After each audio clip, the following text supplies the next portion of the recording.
우리가 공급을 받지 못하면 배 아래에 있는 모든 기능도 재구실을 하지 못하고 정지 상태에 이르게 된다. 그러므로 배 속에는 칼로리를 공급해주고 남은 찌꺼기 그리고 다시 말하면 배설물과 되는 것입니다. 그런데 어리석고 은혜를 받지 못한 사람, 은혜를 떠난 사람은 그 배를 하나님 대신 자기의 신으로 섬기고 있다 라고 했습니다. 예수님은 얼마나 기가 찰진 것이 아닙니까? 여러분, 배를 섬긴다는 것은 다른 말로 표현하면 쾌락주의에 빠진 사람, 욕심에 가득 찬 사람이요, 물욕에 가득 찬 사람이요, 정욕에 가득 찬 사람. 다시 말하면 배를 신으로 섬긴다는 것은 애금주의 사상으로 살아가는 사람이다.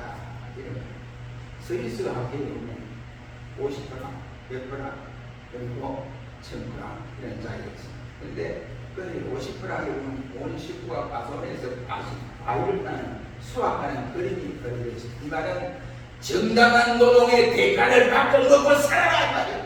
그 다음에 그의 100프랑짜리에는 바로 본인 크리스천 마르체가 말을 타고 가다가 다른 사람, 가난한 사람을 만나서 이 자기 구두리를 벗어주고 그에게 입혀주는 이 장면을 그려놓고 있습니다. 이것은 바로 가난한 자기가 가지고 있는 돈으로, 자기가 여유 있는 돈으로, 가지고 있는 돈으로 남을 그와 같이 도와주라. 이가 찰로를 타고 제가 이야기하고 있습니다. 이주일 씨가 얼마나 돈 많이 벌었어요. 그렇죠? 또 이제 묘지에 이제 장사를 했습니다. 그런데 이제 이주일을 좋아하는 이 사람이 이주일 묘회를 가봐야 되니까 묘가 없더래요. 비석도 이렇게 뒤구려져 있고 묘도 파헤치고 있고 그래서 이 사람이 화가 나서 빨리 사무실로 따겠다는 거예요. 왜 이주일 씨 묘를 그렇게 만들었냐? 이랬더니 관리사무장님이 그 사람은 끝난 사람이에요. 그러니까 관리를 안 해서 통지를 몇 번 해도 가족들이 안 오더라도 돈도 안 내고 안 오더라도 그래서 우리가 무조건 법률을 파헤쳤습니다. 기가 찰렸죠. 그 이주인을 말하면 자기가 살았을 때 집에 와가지고 누워있으면 자기가 모르는 사이 자기 머리맡에 돈 다발을 막 가만히 채고 이렇게 쌓여져 있다. 특히 다 어디 갔어? 다 그렇어요. 하나님 알았어요. 때로 하나님 말씀이 결과가 아니겠지. 그 다음에 이 스위스의 화폐가 바로 1000프랑짜리는 죽음의 춤을 추는 그림이 그려져 있다고 합니다.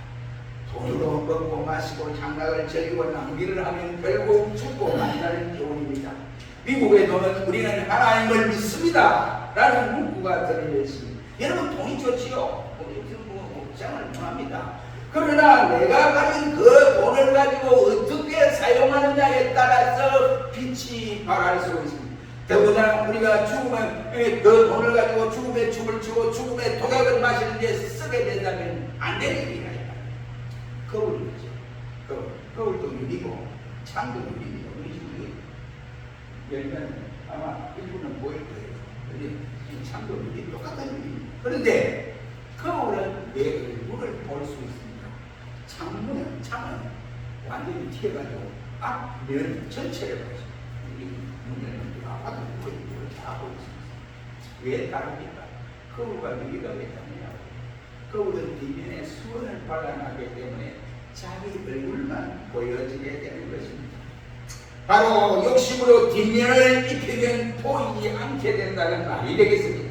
은혜를 못 받으면 바로 배로 자기를 섬긴다 말이에요. 가진 돈으로 자기만을 위해 씁니다. 놀러 다니고 이와 같이 여행 다니고 몸 치장하고 살림 치장하고 음식 치장하는데 다 써버리고 맙니다. 오직 나 밖에는 보이는 것이 없어요. 그러나 은혜를 받은 사람은 내가 보이는 것이 아니라 먼저 하나님이 크게 보여집니다. 그리고는 내 자신이 죄 있는 것을 발견하게 됩니다. 이웃을 바라보게 됩니다. 그래서 사회와 이웃을 위해서 하나님 앞에 필요한 사람이 되어 저들이 모든 일에 공급한 사람입니다. 우리는 세상에서 이제 은혜를 받는 종들이 되시기를 축원합니다. 은혜를 받지 못한 자는 18절 하나님의 공교로 가천한 말로 순진한 자들의 마음을 미혹한다. 순진한 사람은 보이는 거예요. 믿음 생활 잘하는 사람은 믿음 생활 잘못하도록 부추기는 거예요. 이 통해서 마귀 역사입니다. 한마디로 말하면 그래서 아름다운 곤충일수록 독이 많고, 아름다운 꽃일수록 또한 독과 가시가 있고, 아름답고 매끄러운 말이 부드럽고 착한 사람일수록 신빙성이 없고 죄송한 얘기입니다. 얼굴이 예쁘장한 여자로 치고 정말로 못된 사람이 제가 보니 그래요. 못된 사람이 많더라고요. 그래서 옛날 어른들이 얼굴값 한다 이런 말을 하지 않았습니까? 10월 장터에 가면 지금도 그런 것을 간혹 보면 시골 장터에 보면 막 뒤에다 북을 치고 막 이게 피리를 불고 막 온갖이 가는 거예요. 그래서 그 사람들이 뭐하고 사람들이 한 사람 두 사람 보이거든요. 보는데 이 약이 어느 약이 좋고 그 사람 말 들으면 안 배는 거죠. 근데 우리 선생님도 사람들이 그 약을 사간다고요. 사가잖아요. 그런데 그 앞에 있는 그런 길 건너에는 20년 동안 그 동네에서 약박을 영영한 약사가 있습니다. 그리고 그냥 한국 사람이 왔다 가고 시장통에는 시장이 있는 데는 사람들이 안 오는데 왜 그럴까요? 그러니까 여러분 보세요. 한 방에 맞고 기분이 좋다. 마약이 그렇게 하는 게 그렇잖아요.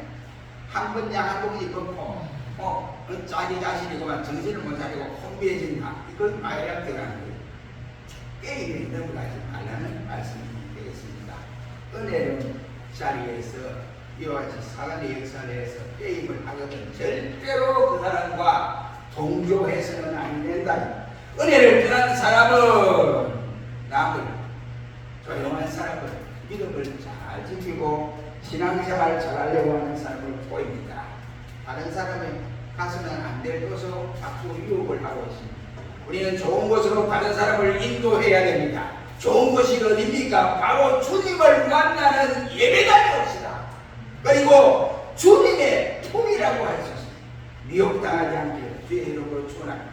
이제 19절로 20절에 보면 은혜 받은 사람들에 대해서 연구하고 있습니다. 첫째는 19절에 말하기를 너의 순종이 모든 사람에게 어떻다고 했습니까? 들리는지라. 이 말은 순종한다 이라는 말이 되겠습니다. 한마디로 은혜의 결과는 순종입니다. 은혜를 받지 못하면 순종을 합니다. 불순종하게 되고 은혜를 받으면 순종하게 되는 것입니다. 예수를 그 사람이 잘 믿느냐 못 믿느냐 은혜를 받았느냐 안 받았느냐 이 술로 가늠하는 것이 아니라 그 사람의 행동 여하에 따라서 저 사람 은혜 받은 사람, 저 사람은 진짜 은혜 체험하는 사람이다 이렇게 가늠할 수 있습니다. 순종하는 사람은 은혜를 받은 사람이고 주를 믿고 섬기는 사람. 이 순종이란 말은 구약에 쉐마라는 말로 쓰고 주인에게 듣는다 그리고 경건한다 이런 뜻이고, 신약에서는 순종이라는 말은 바로 휴학고라는 말을 씁니다. 이 휴학고는 아래에서 듣는 위에서 그 말이 아래가 그리 듣는 게 아니고 아래에서 그 사람 말하는 아래에서 듣는다. 그래서 순종이라는 말은 히브리 말과 헬라 말을 종합해 보면 바로 듣는다는데 어떻게 했냐? 경청하여 듣는다. 경청하여 듣는데 오만에 듣는 게 경청하게 되는지 순종하는 자세로 듣는다는 것이 무엇을 의미합니까? 순종을 의미하고 있다 이런 말입니다. 말 잘 듣는다는 것은 소리를 잘 듣는다는 것을 뜻하지 않습니다. 순종을 의미합니다. 그래서 사무엘 상 15장 22절에는 순종이 무엇보다 낫고 제사보다 낫고 듣는 것이 무엇보다 낫고 이름보다 낫다고 말씀을 하고, 돈 많이 벌어 부자로 살면서 부모 말씀을 거역하는 자식보다는 차라리 가난하게 살면서도 부모님 말씀 잘 듣고 순종하는 자식이 도답니다. 잘생기고 예쁘고 잘났다고 똑똑하고 공부 잘하고 이와 같이 불순종하는 자식보다는 차라리 그것보다 못해도 조금 못해도 좀 어렴범해도 부모의 말에 순종하는 자식이 효자가 있다. 그것이 바로 순종의 것입니다. 그것도 증인이 군에갔어요. 우리가 이제 쫄병으로 가야 이제 자리가 치는데 그러니까 분대장이 병장이 분대장이 내가 군생활을 좀 잘해보고 싶은데 어떻게 하면 잘할 수 있습니다. 애들 분대장이 병장이 안 하는 그 붙잡아. 그러니까 명령에 순종만 하면 돼. 그랬더니 이 쫄병이 말이 그럼 한 사람을 명령하는 순종하기 쉬운데 여러 사람이 말을 할 때 명령을 하게 어떤 말을 들어야 됩니까? 그 다른 사람 말을 다 집어치우고 제일 높은 상관의 말에 순종하면 돼 라고 말을 했다고 합니다. 우리에게 이런 소리 저런 소리 많이 들리지요. 이 말 저 말이 많이 들립니다. 이 명령 저 명령이 우리에게 들려지고 있습니다. 그러나 예수님의 말씀을 듣고 따르고 순종하는 일에 진리가 얘기합니다. 이것이 바로 은혜 받은 사람입니다. 이것이 없으면 은혜 받은 사람이 아니에요. 그 은혜 받은 사람은 20절에 평강 하나님께서 속히 사탄을 너희 발 아래 상하게 하시리라 해서 사탄을 이길 수 있게 하신다. 자꾸 말씀을 하시. 우리가 밖에 있는 적보다 내 속에 있는 적이 더 강하다는 말이 있습니다. 예로부터 외적을 막기보다는 내 안을 다스리기가 어렵다고들 말을 합니다. 내 안에 나를 망치고 내 가정을 망치고 교회를 망치고 나라를 망치는 바로 사단의 세력이 들어있으면 안 돼요. 바로 우리가 똑같아요. 예수님 앞에 자기는 망거리시하고 시집을 막 대고 있어요. 사단이 히브리 말이고 대적자라는 뜻이 우리의 말입니다. 사단은 하나님을 대적하고 교회를 대적하고 진리를 대적합니다. 그리고 질서를 파괴하고 어지럽힙니다. 예수님의 생애에도 보면 바리새인과 세리관과 그리고 당시의 제사장들 그 당시에 깃들던 세력들이 예수님과의 피곤한 싸움을 계속 하고 있었습니다. 그러나 더 큰 싸움은 사탄과의 싸움이라고 생각할 수 있습니다. 사역 초기에 방면에서 사실 금식 기도 이후에 주님은 사탄에게 유혹을 받아서 시험을 당했다라고 마태복음에 기록을 하고 있습니다. 가장 힘든 싸움이 어떤 싸움입니다. 바로 이와 같이 광명의 천사와 같이 모르는 것이 없는 마귀들과의 싸움. 그래서 요한복음 16장 33절에 예수님께서는 말하기를 세상에서 너희가 담대하라 라고 말씀을 하시며 환난을 당하지만 담대하라. 내가 세상을 이겨노라 라고 말씀을 해주셨고 고린도전서 15장 57절에 바울 사도는 우리에게 이김을 주시는 하나님 앞에 감사하노라고 말씀을 했습니다.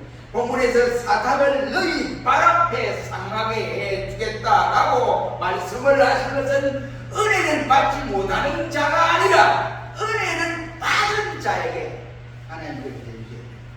은혜를 받아야 사탄을 이깁니다. 은혜를 받아야 기쁘고 즐겁습니다. 은혜를 받아야 사명의 충성을 다할 수 있습니다. 은혜를 받아야 순종하고 하나님의 축복을 받을 수 있습니다. 그래서 바울은 로마서의 데미지를 마지막 장식하면서 우리 주 예수 그리스도의 은혜가 너희에게 있을지어다 라고 결론을 맺고 있습니다. 사랑하는 성도 여러분, 하나님의 은혜가 우리 새 예배당에서 충만하기를 축원합니다. 하나님의 은혜가 항상 우리 예배당에서 넘치기를 축원합니다. 은혜로 살고 은혜로 일하고 은혜로 승리해야 됩니다.